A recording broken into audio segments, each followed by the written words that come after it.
Good, and we're live. Thank you everyone for joining us today. Before we jump into today's interesting discussion about Passkeys, some news from our end. We have just published our 2025 year review on the website. So if you want to learn more about what we're doing at Melapress, head to melapress.com, and on our blog you can see our 2025 review. Also, next week we have two updates coming up. We'll be releasing an update of the Melapress login security plugin and also an update of the WP activities log plugin. So we have those two coming up next week. In regards to today's talk, today's guest is the first official repeat guest. I'm sure many of you know him or you've seen some of his presentations. Tim Nash. How are you, Tim? Hello, I'm doing well. How are you? I'm good. Thanks. Thanks for joining me. Just in case, for those who don't know you, can you tell us a bit, about what you do and a bit more introduction? My name is Tim Nash. I'm a WordPress security consultant based in the UK. I help small, medium, large, giant organizations stay secure and keep their WordPress website secure. I'm also the founder and the principal teacher at WP Security 101, which is a WordPress security course. Nice. Thanks for joining us, Tim. Today we'd like to talk about Passkeys. I'm sure some people heard about it. Some people most probably didn't hear about it. Those maybe who heard about it, maybe they're not familiar. So let's start with the basic, like in plain English. What are Passkeys? What is a passkey? Okay, so let's start with what a passkeys represent, because we've got passwords. So a passkey is meant to replace or work alongside a password. So if you imagine your WordPress website, you go in and log in, and the usual way you log in is to go, username is Bob, password is password123, and then the website will authenticate you. And it will go into its database, and it will look at its passwords. It will do some hashing, come back and go, yay, hi, Bob, come on in, or no, Bob, I don't like you. There are a multitude of problems with passwords. The biggest one being that it relies on users knowing something. So a password is something you know. It's a secret that only you and Have I Been Pawned know. And if you forget that secret, well, we have to have mechanisms for you to recover and create new passwords. If your secret gets shared, well, it's no longer a secret, and now your password is being spread across the internet. Your secret has to be stored somewhere to be compared against. Now, we hash those, so in theory, when they're stored in the database, it's not being stored in plain text, but your password is being stored in a database somewhere to do the comparison against. Because of all the problems we have with passwords, we've implemented things like two-factor, which is like adding a second factor. So we've gone from something that a secret you know to something you own or something that you can trigger to create a second factor to allow you to go put your password in, and then you can use that second factor. This gets around a couple of the bigger problems with passwords, like phishing attempts, because the phishing attempt has to both be able to take your password, but then somehow reply back with the phishing credentials and act as a man in the middle. Passkeys is a system designed to get rid of a lot of these complexities by, in many ways, on the surface, looks like by just replacing the second factor with instead of your password. The truth is, it's way more complicated than that. But on the face of it, if you were a user and you were to log into a site, you would be going through a process flow to register, or you log in your usual way, and then you'll be prompted for, would you like to set up a passkey? Now, quite often, this is something that's just thrown at users. And one of the problems we're having with passkey adoption is that it is often you're thrown into this flow, and it's like, hi, would you like to add a passkey to your website? It's like, no, Amazon, I don't. What are you talking about? Or worse, Apple just pops up something, hi, please add your passkey. And you're like, well, I don't know what this is. This is weird, and I'm going to cancel it. But the passkey is set up, and you have three components. You have the relying party, which is the website that's trying to authenticate you. This is normally the website, though it could be a third-party authenticator like Auth0 or similar. And it will go along and it will say, okay, I'd like to log you in, Bob. So it knows that you say, my name is Bob. You go, I like to log you in, Bob. I have some public keys here. And so what I'm going to do is I'm going to send you a token, and that token is going to have an ID. Now, that ID is the ID of my domain. So my website. Now, this ID is important because this means that a second website can't send the same token across with the same information in it, because you're just going to go, but you're not that website. So I'm just going to ignore you. So it almost stops phishing straight away if we implement passkeys, because the phishing site can't make use of the passkey token data and vice versa. You'd be going into a flow where you'd be forced to recreate your passkey, and that should flag warnings. But anyway, we're back here. We've got our ID, we've got some user information, and we've got some other stuff, and we've got a token.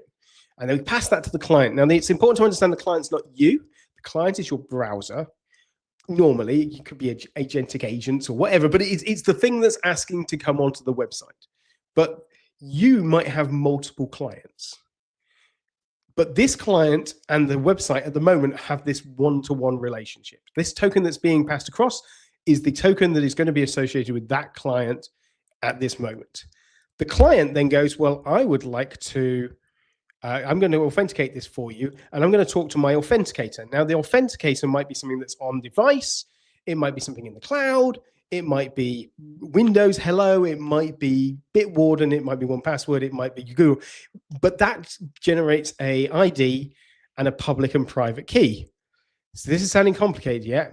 We're now going to sign our token and send that token back to the client, who's going to send it back to the relying party, i.e. our domain at the beginning.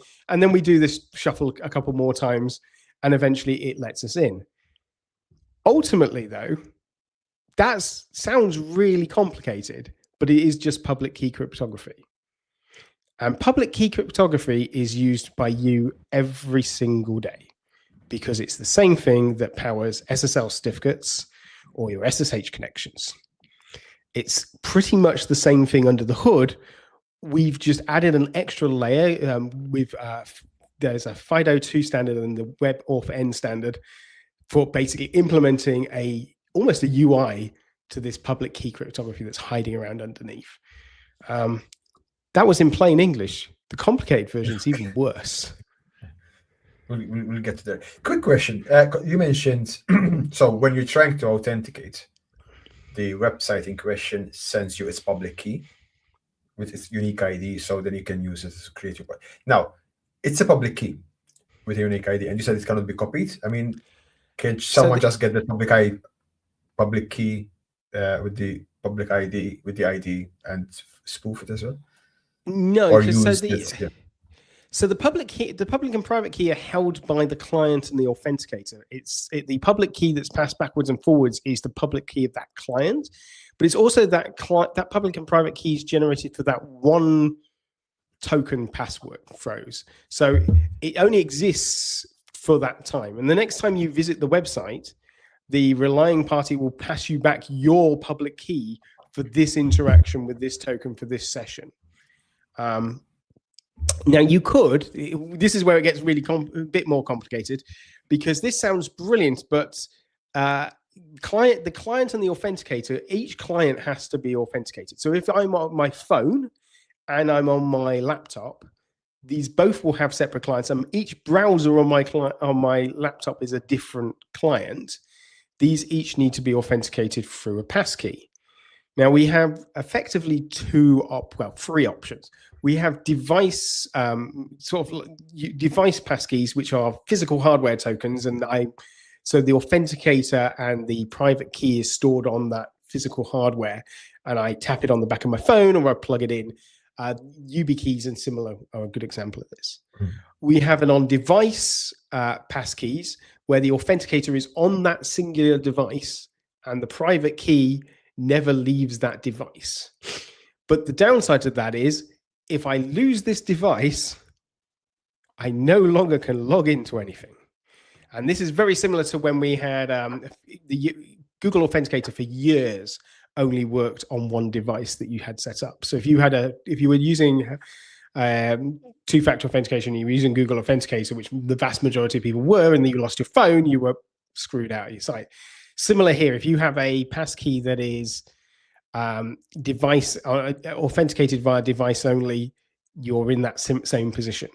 And then you've got a synced authenticator, which is basically the private key is held somewhere and is loosely defined by the service that's providing it. So a good example of this would be Apple's ecosystem.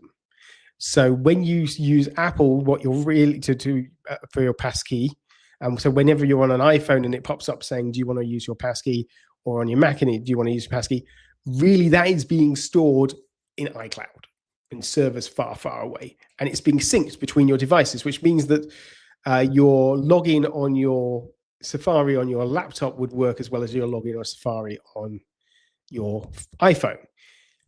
You can use services like 1Password and Bitwarden to do this and to do this synced.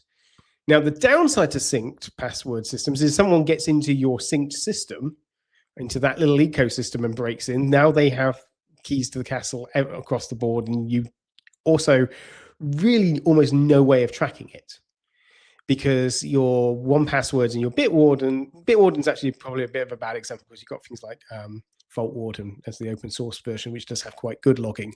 These things tend not to have amazing logging and don't we might tell you where you've been used, where these passkeys are being used all over the place. So it's a bit of a mess of an ecosystem at the moment. And the real, if you want to, when people say passkeys are going to replace passwords, there's probably a lot of truth in that. But right now, the biggest problem with there are two major problems with adoption, one of which is I've been on this for now 10 minutes trying to explain what the hell they are. And I'm trying to use really basic concepts, and it's still, and that's to a bunch of people who are quite technical. Imagine how if we go and try and explain this to your granddad, it's going to be more awkward. And B, how we manage passkeys and what we do if we lose a passkey, because at the moment, most sites will offer over one passkey, or some sites will allow you to register multiple passkeys. But this is often a feature, an add-on feature as well. So for some sites, there will be, you'll be in a scenario where you can only log in via one device. And if you lose that one device, you cannot log in. And the solution to this is that we normally provide a backup mechanism to log in, which is a password. Yeah. So yeah, you have, as you said, that. So you have the iCloud system, for example, like where the passkey is centralized.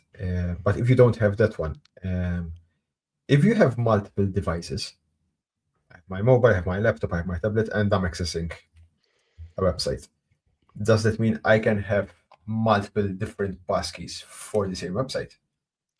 The specification says yes, and the implementation depends entirely on how it's been implemented on the website.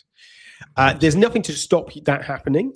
And a good example is actually, if we look at Melapress's own setup, you can add, I think it's on the free one, you get one passkey, but on the paid plans, you can add multiple passkeys. Unlimited, yes. So you can add multiple devices. So with the Melapress implementation of passkeys, you can absolutely add 10, 15, 20 devices, independent, and keep adding to them.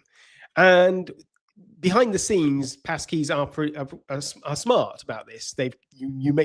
Ultimately you're maintaining just a list of public keys, so it's not really that hard to implement multiple passkeys to the site. You don't lose any security based around that either, other than there are multiple devices out there that in theory could connect as that user. Now, to prevent this, passkeys are meant to work alongside the authentication methods provided by the authenticator. Now, that could be biometrics. So so that when you go through this process, it should be able to, hey, look, take a picture of my face and see if it looks like me. Use my thumbprint. Put in a password or a PIN, which, starting to go down this like. But we then end up in a scenario where we're going to have lots of these clients and it's going to get harder to manage, which is why so many people very quickly jump on the bandwagon of using the synced passkeys, i.e. a service like Apple or Google or 1Password. But we're then giving these big megafink corporations all of this data and all of these passkeys. Now, it's very hard to track their usage and bits, and it's not ultimately they are generating a bunch of private and public keys and storing them. They don't actually get that much. The authenticator doesn't get that much information directly about where it's accessing. So there's an argument to be said that it's probably better for having one of these type organizations storing your passkey than it is your password, which has to have much more of an obvious paper trail attached to it. But either way, we're still centralizing our passwords potentially, which is good or bad. And you can mix and match as well. So you could, for example, have a shared synced passkey system for most of your passkeys. And then for your bank passkey, you might put that just on one or two devices. The risk there, of course, is that the more sensitive the thing is, the more tempting it is to put it on a single device, the more likely you are to lose said device. Yeah, in fact, you mentioned that some services and websites might limit you to using one passkey only. Is there like any security or practical reasons why these type of services they do it? I'm presuming, as you said, it's the bank maybe and the mobile app, or I mean, in terms of a security reason why you might limit to one token only, ultimately you argue if you have multiple clients connecting in, you have multiple ingress points in multiple threat areas. So you are looking at a point where it's like, well, if I only have to worry about just one login and from one client and one device, and I'm only expecting this to happen at one time. But that's a very old school way of looking at it, because a passkey is ethereal. It's not meant to be in replacement to a session. You're not meant to just log your passkeys out regularly and rotate them. This is something that once it's set, this public and private key combination should remain in place up until the point you re-authenticate it through this constant cycle of refreshing the token, but the public and private key remain the same the whole way through this process. So it doesn't necessarily need to have the same strictness in terms of like, oh, well, we want to make sure that the password gets changed every 3 months. You wouldn't change a passkey every 3 months. So there's not really that many reasons to not have multiple passkeys. I'm sure that there will be somebody who can come up with a perfect threat model, but ultimately it's more to do with the personal security at the other end. It's like, well, if I let them have 5 passkeys and they have on 5 separate devices, then that means there are 5 separate devices floating in the world that they need to secure. Whereas if we say that you can only have it on one device, well, there's only one device they need to secure and they'll pay more attention to it. Is certainly a viewpoint I can imagine someone saying, and I can imagine them thinking it's a great idea right up till it gets stolen and they have to do the support query to fix it. Exactly. Yeah. You also mentioned, lately I've seen a few posts about this as well, and it was about 2FA, but a similar context, storing all the passkeys in one place. Now forget the corporation side and privacy, but also isn't that a danger as well? Because if your Google account is hacked, for example, and you're storing them on Google, then basically either passkey or not, all your accounts are hacked. Yes, and it's the same. And all of these, it's not like there is one magical solution or service that fixes this. Your one password is only as secure as the master password or biometric setup, whatever the setup to protect it. But ultimately, all of these services ultimately rely back on passwords at the moment. We don't have a scenario where we have a centralized service that doesn't rely on passwords. If you go into your iCloud, it still wants your Apple password. If you go into 1Password, you're still going to require your master password to get into the Vault system. And even if you've got passkeys set up, you can still bypass this and go back to using your master password to get into these various services. So it's only as good as that master password is in the first place. And that assumes that there isn't a technical thing, or these are huge targets. So a synchronized passkey manager, whether that's something like Apple, whether that is something like 1Password, Bitwarden, etc., they're all humongous targets. Now, they've also got incredibly good security teams working for them, but you are going. Well, yeah. Okay, I should probably rephrase that. But you are putting those eggs in a very public basket that's floating up in the world.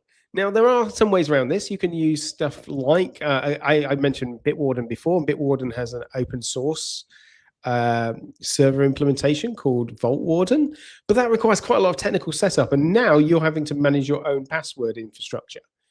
And as somebody who spends a lot of time advocating to developers that they shouldn't build their own security devices, and that you really should be really careful about implementations of libraries, the idea that someone would come and say, "Hi, I'm going to stand up my entire password management setup on my network," frightens me, unless they know what they're doing. So it is, you've got to put your trust somewhere. And no, I agree, and because I've seen it as well with 2FA services like 1Password support that one as well. So it's like then you start questioning what's the use of 2FA, because once you store the credentials and your 2FA on the 1Password account, for example for Google, and it automatically fills your username, password, 2FA, then if your 1Password account it's basically renders 2FA useless in the same way it might render Passkeys useless if your account is hacked, right? Yeah, it's. I mean, the worst case scenario is the person who's like, "I've set everything up perfectly, just as you asked me to. Good. My password's in a password manager. Brilliant. My 2FA's in the same password manager. Great. My backup codes are in the same password manager in the secure node. Right. Now you've just floated. But you can split these out. So a weird thing for me is I do use Passkeys, but my passkeys and my passwords are in two separate systems. That's actually because of more to do with history than because of an actual choice, but I'm pleased with the choice that was made for me.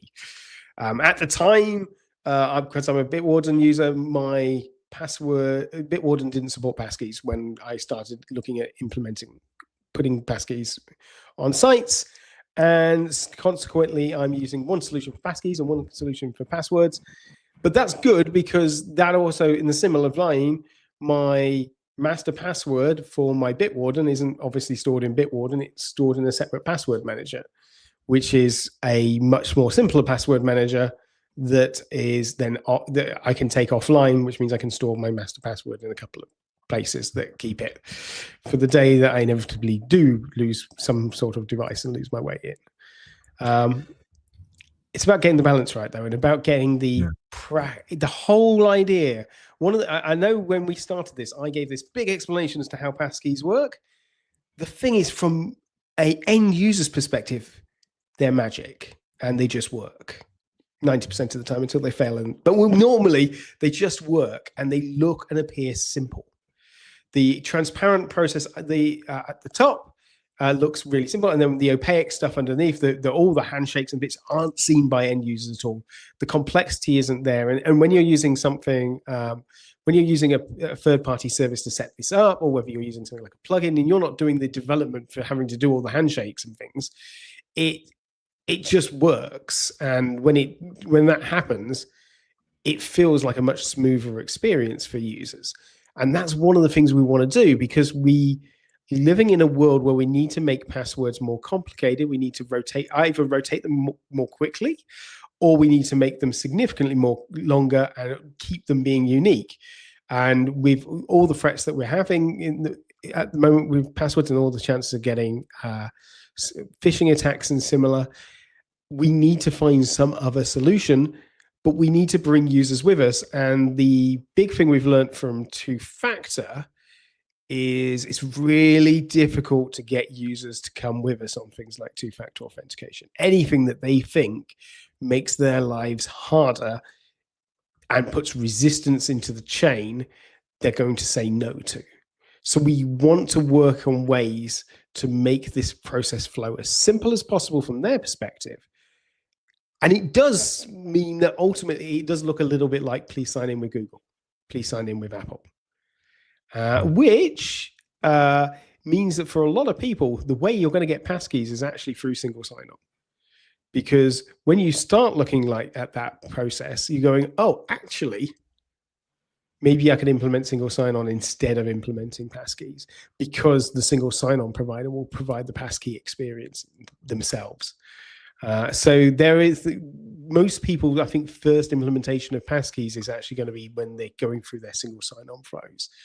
And it will come to WordPress as a secondary phrase, unless you're willing to put it in yourselves using plugins like Melapress's. Yeah, and for those who are not familiar, single sign-ons are like authentication services like Google provides, where with the same account, once you authenticate against Google, then maybe I don't know, some other websites which support single sign-on on Google, you can log into those websites once you are authenticated with the Google account, right? That's the idea. Yeah. Yeah, and then behind the scenes, instead of you getting necessarily the passkey prompt coming up, the very first thing you'd click on, sign in with your single sign-on, and it goes through whatever the regular flow is that you're used to using.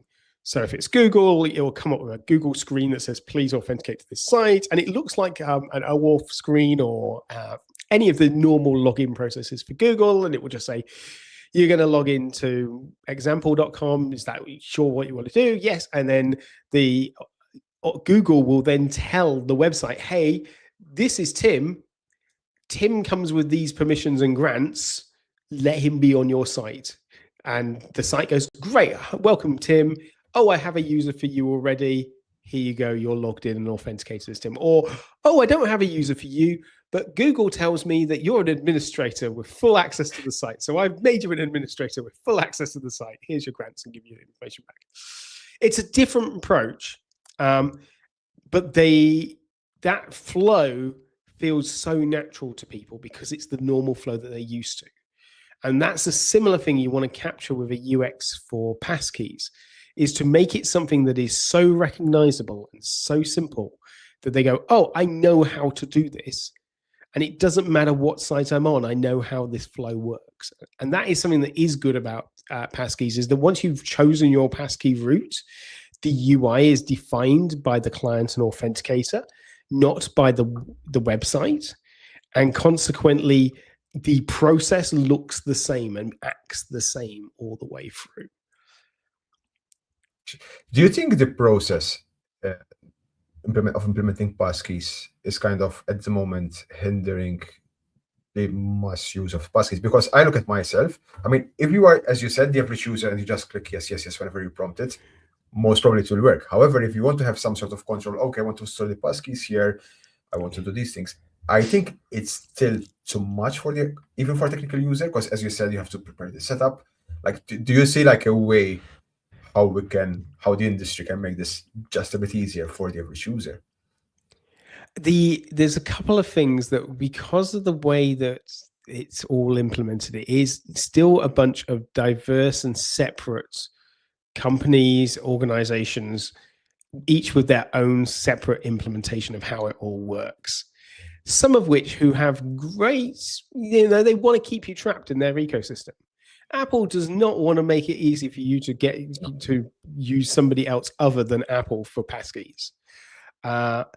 Even your 1Passwords and your Bitwardens and your traditional password managers don't make it a simple process. They make it feel like you have to take an extra step in their routes rather than it being the primary. I think that will change over time. Obviously, at the moment, because there isn't a standardized UX across all things. Well, I said there was a standardized UX per website because it's, once you use that password flow, it's the same flow each time. The different authenticators use a different mechanism.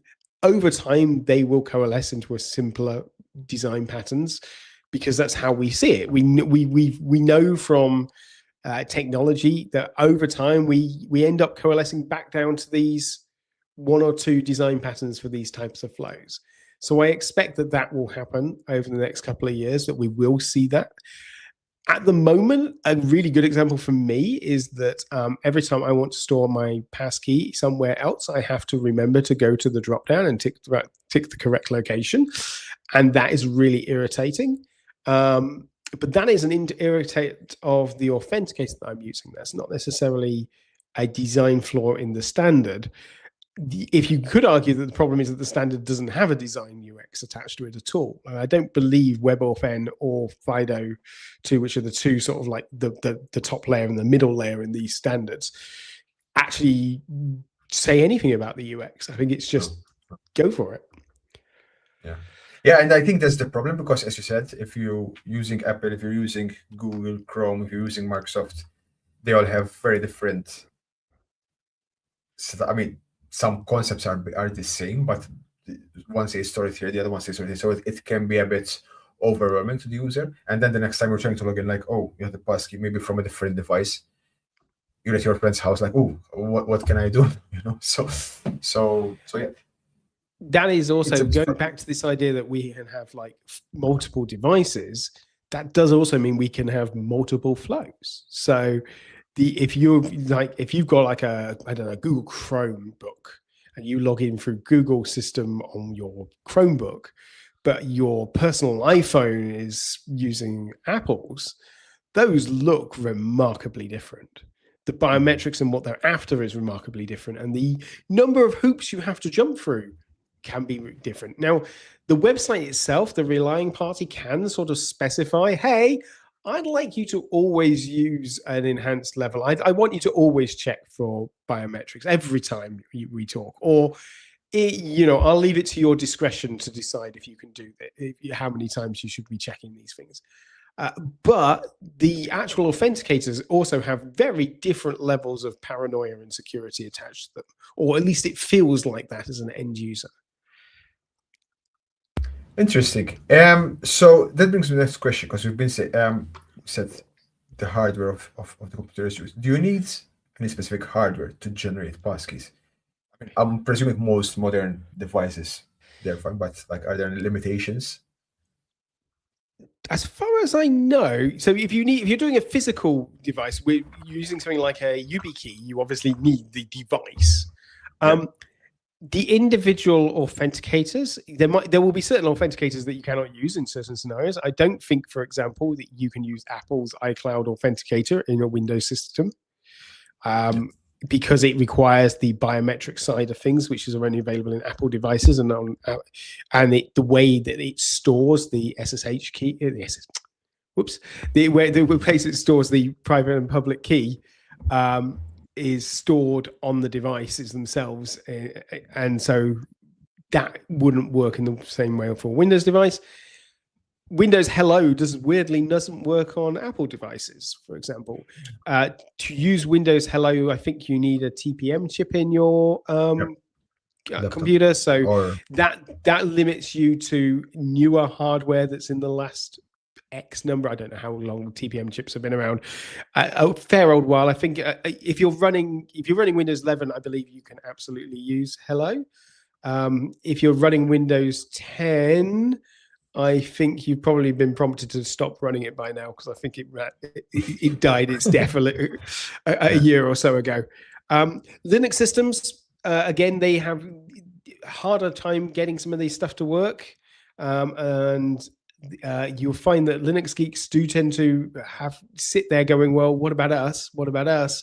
And you are being pushed more and more to those third parties, to Google, towards your 1Passwords and similar. Interesting.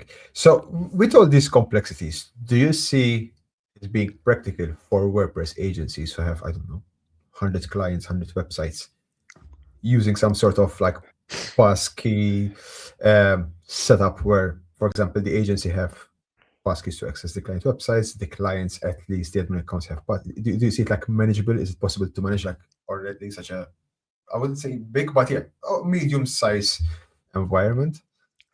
I mean, it absolutely is. I think when you get to a certain stage, your first 5 websites, you're willing to create passwords for them for every member of your staff. You are creating passwords for every member of your staff, because you're not letting all your members of staff logging in on a single login. We'll skip over that and assume we're assuming this, and after that, you start reaching this stage of like, oh, right, this is getting harder to manage.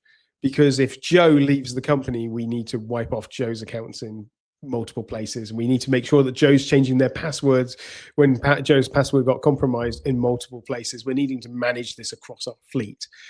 And so you do start reaching for things like password managers. You do start reaching for larger tool sets.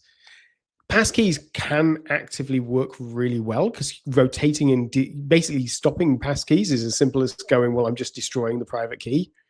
Now the passkey doesn't work. That's it. The passkey doesn't work anymore. So you can rotate them from either side. They have lots of benefits to them. They are still even more so than maybe a password, they're a one-to-one relation, because especially if you have a device-based passkey, well, you can't share that with Joe.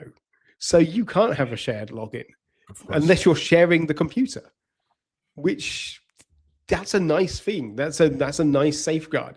Now, that's great until you remember that we can do synced passkeys. So Joe could share those passkeys inside his enterprise environment. And you could end up in a scenario where you've got, say, 1Password running as a business, and that your passkeys are all stored in 1Password, and you can delegate access to members of staff temporarily. But that's the other nice thing in that scenario, because these have to be signed routinely, and if they're being stored in a shared setup, we can actually delegate access just for a while. So Joe can be given that passkey only while he's operating on website B, and then he loses his access. Now, that could lead you to go, well, I can just now have one user for my agency because I'm delegating the access centrally. I still would prefer you not to, because we lose a load of logging. But I can see that being a very nice solution for a lot of agencies. But I think when you're at that stage, you're also going to be looking at the single sign-on and going, is single sign-on a better solution for us? Is it better for us to implement single sign-on across our client sites for us as an agency? So we give our clients their normal logins, but we log in via our single sign-on solution.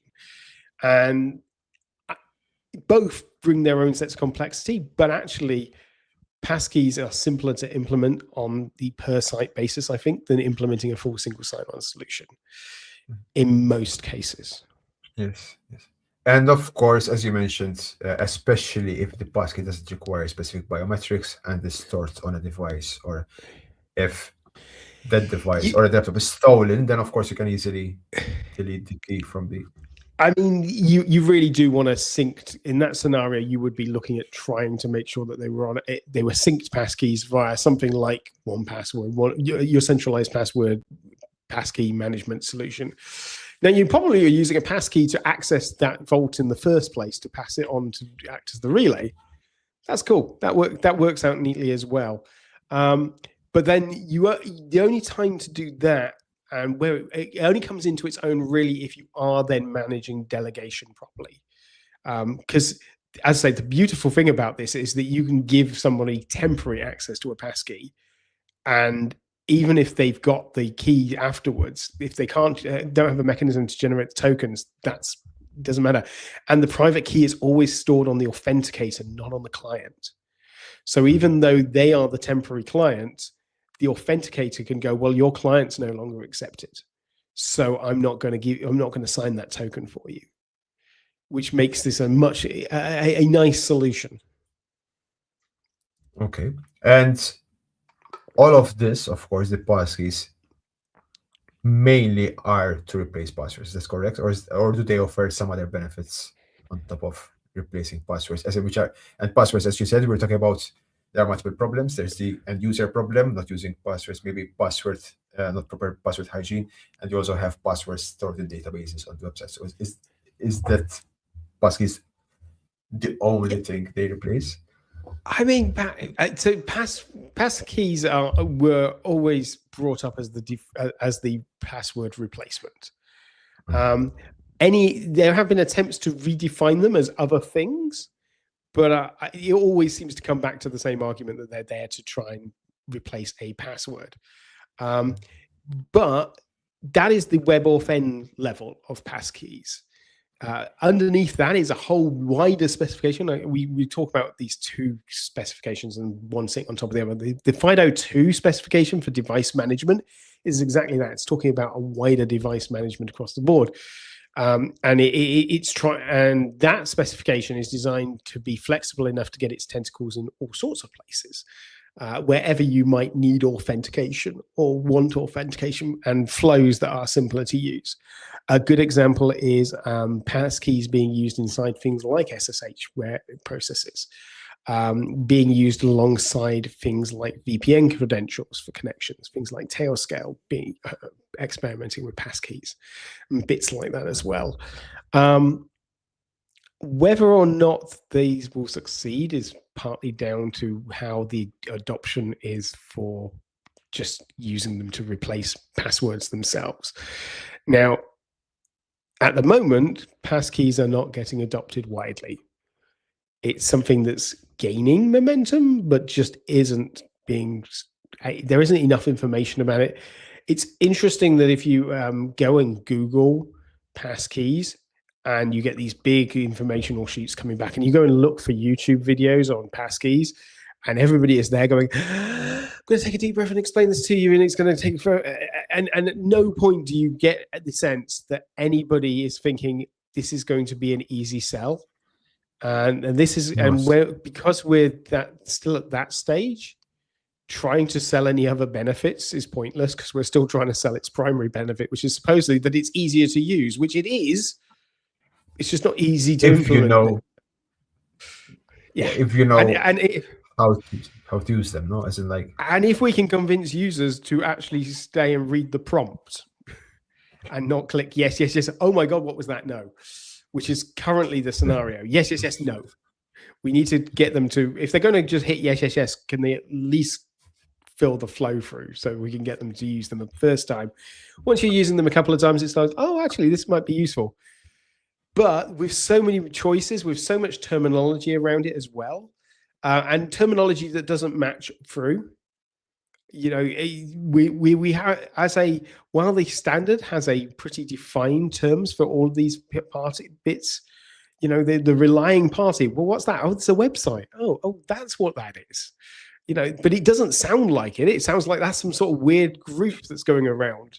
And ultimately, we're talking about the equivalent of a train ticket and it being marked by the train guard going through. And, you know, when your train guard goes and stamps the ticket, that's the sort of level that we're working at. You're running around, you have a train ticket in your hand that's been issued by one party, and the person's coming in stamping, but that stamp's a bit more sophisticated than your hole punch that your train driver guard used to use. But until we can get that explained through and people start using it, we can't really explore much further. And it's not just non-technical people. Technical people aren't using passkeys at all. It's really hard to try and convince them to do adoption.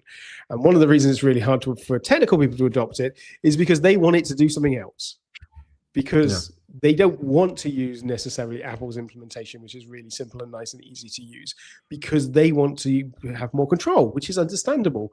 But the version where they have more control is got a garbage UX design, and you have to tick 28 things to get it to work. And requires more work, exactly. And that is, and once it requires more work than clicking fill my password in from the password manager, which we've spent nearly 20 years teaching people to use password managers, to the point that we now convince people that it's easier to use a password manager than remember a password. It's getting quite difficult to then retrospectively go back and say, but we found an even easier way. You just have to tick these 6 boxes and go like this. Whereas the simpler implementations will win out. So it's I suspect we'll see passkey adoption in non-technical users before we see it in technical users. But as technical users, we need to sell the benefits to the non-technical users, even if we then don't use them ourselves. So do you see a website authentication without password? Is it possible or not yet? I think so. I mean, I think there's multiple routes to do this already. I, as an experiment a couple of years ago, removed passwords from WordPress entirely. I just got rid of them and used a combination of a magic link system. So it sent you an email And then when you came back through on that, it then asked you for a second factor and then let you in. That was like 3-4 years ago when we were playing around with that. Passkeys can definitely work, but you do need a backup to them, because you as the website do not control where the public-private keys are being, where the authenticator is. So you can't control, hey, I'd like you to use a on device only. So you've got to work with the assumption that the passkey has been generated on device, and that is the only existing place for it. You can't assume it's a synced, you can't force it to be a synced passkey. You as the website have far less control over this process. So you need to come up with some mechanism and backup solution. And your backup solution has to be better than a password. Could we use passkeys combined with magic links to reset and regenerate a new passkey? That's a possibility. Could we use our extending knowledge of what information we're getting from the user to fingerprint them more carefully and then use that fingerprint combined with those techniques? Absolutely. We could also outsource this entirely. We could outsource the login flow completely through something like single sign-on, or we can completely get rid of authentication altogether and just have a field day of letting people run wild on our website without needing to authenticate. And for some sites, that might work. Maybe not let them in the admin area, but for your typical WooCommerce site, for example, where we have guest logins, well, why do we have those guest logins going through these really complicated loops? Would something like using a passkey or a magic link work as an alternative? And in that scenario, we can get them to generate that flow. And sure, if they lose it, they lose access to their account where they generate a new account and buy some more stuff off us that way. So it's about working out what levels we want to aim at in the first place. Yeah, in fact, to be honest, that's what I meant with my question, because the biggest problem we see even with 2FA, it's not people using 2FA, it's the backup solution. People getting locked out, someone forgot the mobile, and of course you can tell them about backup codes and prepare backup email, because so at the moment it seems like if you want to have Passkeys as a solution without password and then a magic link to reset, it seems it's too complex to set up yet, as in like even for the users to understand. So yeah, that's why my question is like, myself, I still don't see a way for a website without a password. For example, unless you have multiple, even in terms of administrator, unless you have multiple users or administrators who have multiple passkeys, then it's safe. But if you're the only person, for some reason, I don't know, you lost your device, whatever, you cannot find the passkey, you are locked out unless you have some sort of backup mechanism. Yeah, I mean, if you're an administrator of a site and you are the only administrator of the site, let's take my personal website as an example. My personal website, I could absolutely run that without a password. I could just run with a passkey, run with passkeys only, delete and remove the password functionality. Worst case scenario, I get screwed, everything get locked out, and I can just go and go into the database and give myself a password. Yeah. Or I can go and remove, I can go and regain myself access. So if everything went horribly wrong, that's fine. It doesn't scale. That works for me. That works for you. That works maybe at a company the size of Melapress. I was going to say this because you are technical. The average user, even I see it in support emails, like go to the database, find you. Good luck. No. But even technically, for a technical user, it scales for me and it scales for you and a company size of Melapress. Let's say you are a company with 100 employees. I don't know what the rate at which you would be getting password reset requests, but I remember when I used to deal with sort of level 1 tech support, bouncing questions to me at a similar size company. And they were very big. They had a tech person, a 100 person company. They had a tech support person whose, I think, full-time job was resetting passwords in various locations and going and cleaning out the printer spool. And that seemed to be the only thing they did. So I'm imagining once you're at 100, 150 size company, you're going to spend your entire life going and checking the person, asking for going through a process of resetting these passkeys so regularly that it will become a frustration. You get to 200, 300, it's even for a technical setup where you have the technical person in there, it won't work. Mum and pop shop, it absolutely won't work. If they can't do the thing straight away, they're locked out and they're going to have to pay somebody. They're going to go to their hosting company and say, hey, can you help me log into my website? And the hosting company is going to go, no. Everything we're washing our hands of this. So they're going to have to hire somebody who's going to have to get the credentials to log into the site to do the stuff. And that's not sustainable for them. And they're going to quickly say, well, I don't want passkeys anymore. I want to have a password back because I understood a password and I know what I could do. And I stored my password in my password book, which was on my desk. And it was nice and safe because it was on my desk and I'm not locked out. You can't store a passkey on you where you can get a hardware token, but you can't store it physically on a piece of paper and retype it in. The important things we should have mentioned is that a passkey ultimately is a text file with a vast quantity of characters in it. So this isn't something that you can just like print out and store. So I quite like the idea of doing that now. As soon as you mentioned it, I should try it. We print it out. An old dot matrix printer, and then you could just have it processing through the scanner. You could just scan in your passkey. Take a while. So at the moment, of course, wherever you see passkeys, in most cases, especially in WordPress, you still see people allowing passkeys and passwords. So does that render passkeys useless? Because if people, or let me rephrase the question. So even if you are using passkeys, should users still use strong passwords? Because then it's still possible that your passwords are guessed or stolen or leaked. No. Yeah, I mean your password is still as at risk as it was before. The the bad actor can still brute force using those. If they are leaked, they're still leaked. They still exist, and obviously they can be used.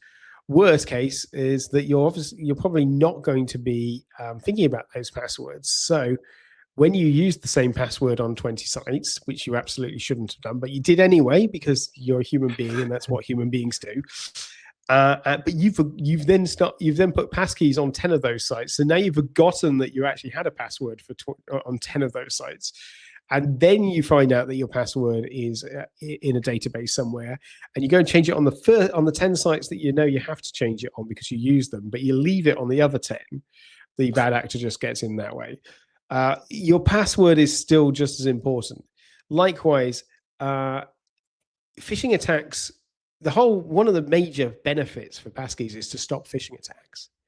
The idea is that you should not be able to be phished using a passkey, but the reality is, the bad actor just creates the site and just says, what's your password? And you go, that's weird. My passkey didn't come up. Oh, well, I'll type in my password anyway.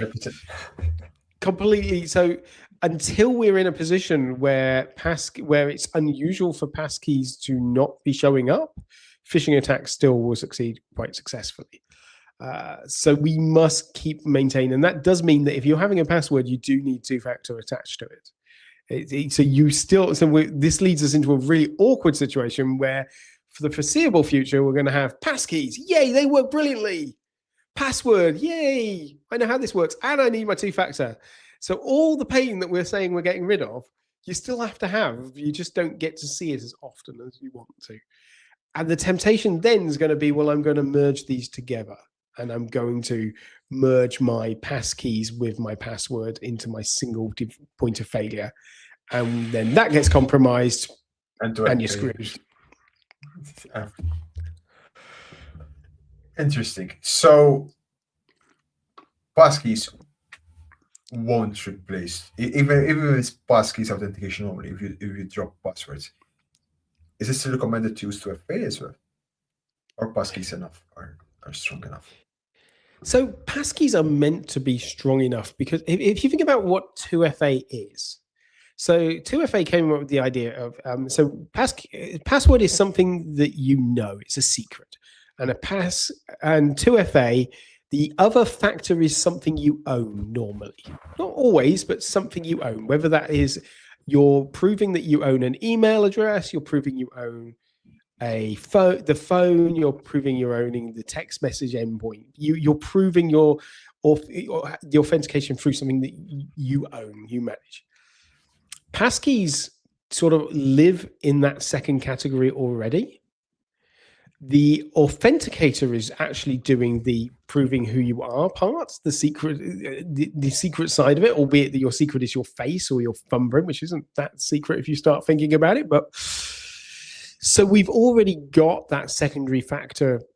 If all we'd be doing is providing another variation of something we own, and if we're sending that something we own to the same client, then what was the point? Now, as the relying party, so as the website that's doing this, we don't know where the second factor is going. We don't know if it's going to the same client. We don't know if the authenticator is on the client and authenticator are on the same device. So we don't know where the second factor's authenticator is going to be on the same device as well. So it's either an extra layer that is actually useful, or it is a pointless waste of time that we're just pushing to the same thing, which has possibly been compromised. So for me personally, I'm not been implementing a second factor with Passkeys, but I think there is a case where I could see why I would do it, but I'd have to have two devices in play. And if I was using hardware tokens with my Passkeys, which interestingly I'm not, even though my 2FA I use hardware tokens for, I can see a scenario where if I had my hardware token being where my Passkeys were stored, then I would be more inclined to want to use a second factor for a separate client, be it my phone or my laptop. Now, the counter to that is that the other thing is that the authenticator may use two-factor already. So for example, if you go through Google's flow, it might go, okay, I've got you logged in via your biometrics on right now, but I'd also like you to just log into your phone and open the YouTube app, and that will prove that you're you as well. Or Apple going, we've sent you a message to your iPad, and you're like, but my phone's in my hand. Like, yeah, but we sent the message to your iPad because that's a second factor and it's a different device. So they're already doing a lot of the two-factor stuff for you as well. So in those scenarios, you don't want to add yet another factor in, because there's a point where we're trying to make this flow easier, not more oppressive for the end user. However, as long as you allow password logins and you're not allowing Passkeys logins exclusively, then of course, it's safe to say either use very, very strong passwords, and if you log in with passwords, you should ideally enable 2FA. I mean, if you're using passwords, then you should be enabling 2FA. I can't actually think of a scenario where that wouldn't be my standard advice. If you've got a password, it itself is not enough. You need to have that second factor in place.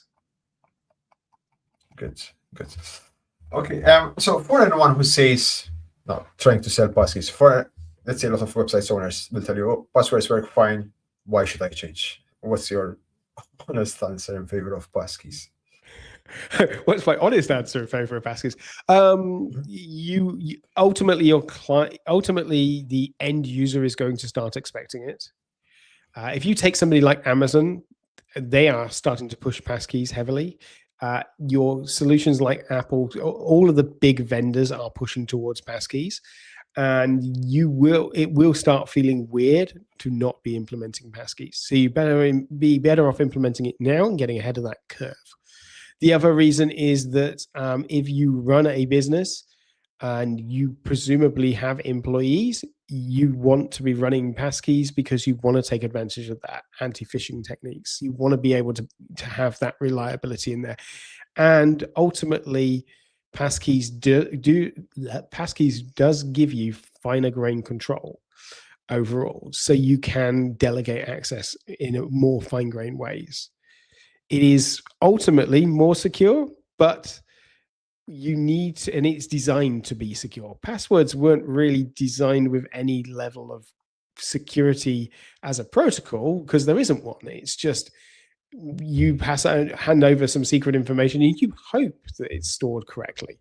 This is all developed in a way that it works in a specific standard in a specific way, and implementation should be identical across the board. As for would that have sold that to the end user, I'm not sure. Because we still they'd go, that sounds wonderful. When do I get rid of my password? And I'm afraid at that point I go, yeah, let's talk about that next year. Yeah, interesting.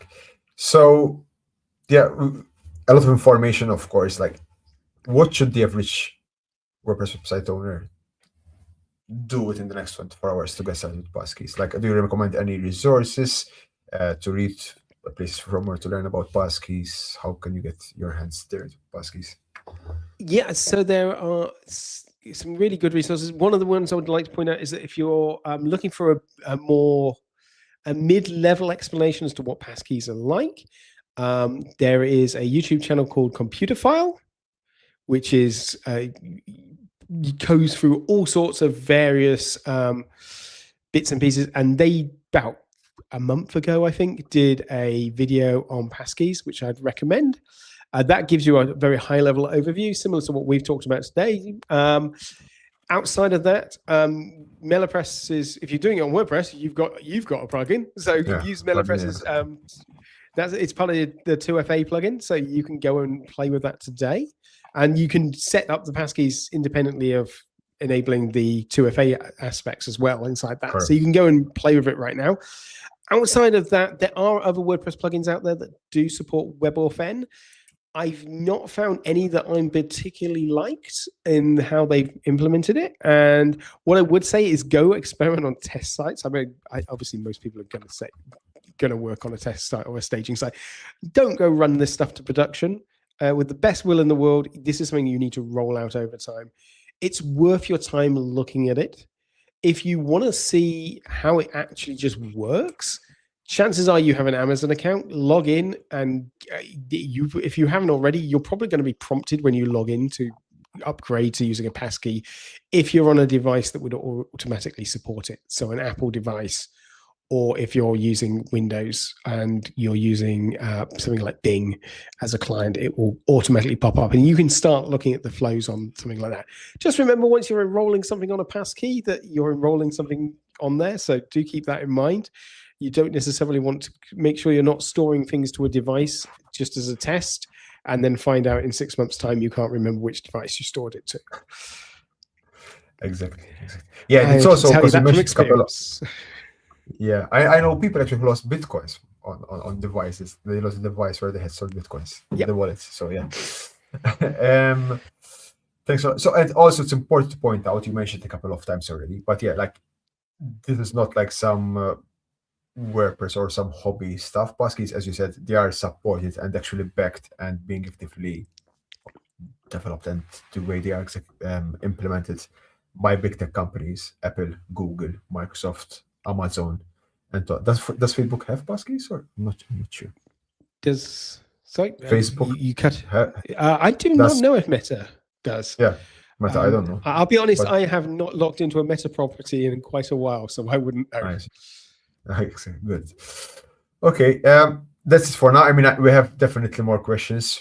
We can discuss them in another episode. Thank you very much for your time, Tim. Can you tell everyone, if you have something coming up new, or where people can find you? So you can find me in all the usual corners of the internet, though. I primarily these days you can find me on my own website, timnash.co.uk, and then we've got wpsecurity101.com, which is our online security course. Or you can find me on LinkedIn, and I'm just /in/tnash on there. As for what's coming up, I am busily recording a new module for WP Security 101 on agentic coding and how to make your vibe coding actually vaguely secure. Nice. No, it is a course, by the way. It is a course I recommend. I've seen some parts of it. I've seen also the table of contents. Definitely some very interesting topics. And what I like in it is it's typically some practical tips for the average user. You don't have to be some security experts to follow it and understand it. Or you don't have to run an agency. Even if you have a website or two, I would definitely recommend taking a look. Because one of the biggest problems, as you were saying, with Passkeys, with everything, user knowledge will always be like the most important key of the whole chain, right? Yes, we need to encourage people to take practical steps, whether it's Passkeys, whatever it is, when it comes to security. It's easy to not do anything and say, oh, it's too hard. And so anything I can do to break that barrier down and make people go, oh, I can try that, on the whole, is a good thing. There are times where people should not just willy-nilly try things. But when it comes to security, if we can just improve things just a little bit each time, we're going to be in a good place. Good. Thanks a lot, Tim. Thanks, everyone, for joining us. Don't forget to like and subscribe so you are notified of future episodes, which we do weekly. And hopefully we'll see you next week. Thanks, Tim. Thanks, everyone. Bye. Thanks.